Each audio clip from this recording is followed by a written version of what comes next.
Migren kasali tashxisi sizga qo'yilgan bo'lsa, xurujlarning sonini kamaytiradigan 3 ta omilni aytib o'taman. Birinchisi, shirinlikdan 100% voz kechasiz. Uyqungiz me'yorda bo'lishi kerak, elektrolit ko'p qo'ygan mahsulotlarni iste'mol qilasiz. Shirinlik nima uchun mumkin emas?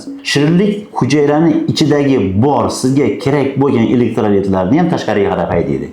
Ayniqsa magniy, kaliy bularni tashqariga chiqib ketish bo'ladigan bo'lsa, xurujlaringizni ko'payishiga olib keladi.